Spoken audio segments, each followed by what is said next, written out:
হাফেজ এবং কারীদের প্রতিযোগিতায় আন্তর্জাতিক কুয়েত আন্তর্জাতিক কোরআন প্রতিযোগিতায় অংশগ্রহণের জন্য তারা এখানে উপস্থিত হয়েছেন এবং আলহামদুলিল্লাহ আমরা সকলেই ইতিমধ্যে জেনে গিয়েছি আমাদের তাদের মধ্য থেকে দুইজন উত্তীর্ণ হয়েছেন প্রথম এবং দ্বিতীয় স্তরে এবং সালেহ আহমদ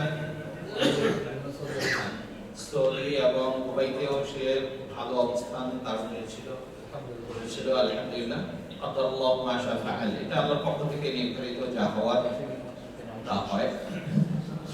যাই হোক, কোরআনুল কারীম এমন এক কিতাব যাকে জীবন্ত কিতাব বলা হয়, যার মধ্যে আল্লাহ রাব্বুল আলামিন আমাদের পূর্বাপর সমস্ত বিষয় যা দরকার এর মধ্যে আমাদের জন্য লিপিবদ্ধ করে দিয়েছেন। ওয়াফাসসালনা কুল্লা শাইইন তাফসীলা। আল্লাহ রাব্বুল আলামিন কোরআনুল কারীমের মধ্যে এটা জ্ঞানের আধার, জ্ঞানের ভান্ডার, সংক্ষিপ্ত অথচ পূর্ণ।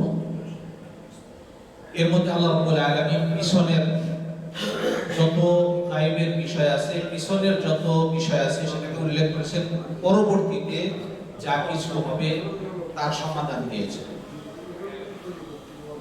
এবং রাসূলুল্লাহ সাল্লাল্লাহু আলাইহি ওয়াসাল্লাম ইরশাদ করেন, ইন্না লিল্লাহি আহলিনা ফিল আরদ, ইন্না লিল্লাহি আহলিনা ফিল আরদ কিলা মান হুম ইয়া রাসূলুল্লাহ قال আহলুল কুরআন আহলুল্লাহি ওয়া খাসাতুহু। এই পৃথিবীর মধ্যে ভূখণ্ডে আল্লাহ রাব্বুল আলামিনের কিছু আহাল আছে, প্রিয় বান্দা, খুব প্রিয় নৈকট্যপ্রাপ্ত বান্দা আছে। তো সাহাবায়ে জিজ্ঞাসা করলেন, ইয়া রাসূলুল্লাহ তারা কারা? বলেন যে আহলুল কুরআন। যারা আহলুল কুরআন তারা আমরা এটা আবার না বুঝি বর্তমান প্রচলিত সময়ে যারা নিজেদেরকে আহলে কুরআন বলে দাবি করে, আসলে তারা আহলে কুরআন নয়, আহলুল ফিতনা তারা না, বরং মুসলিমরাই।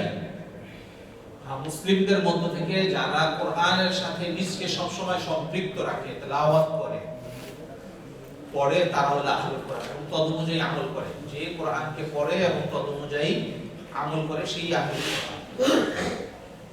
এদের মর্যাদা আল্লাহ রাব্বুল আলামিনের নিকট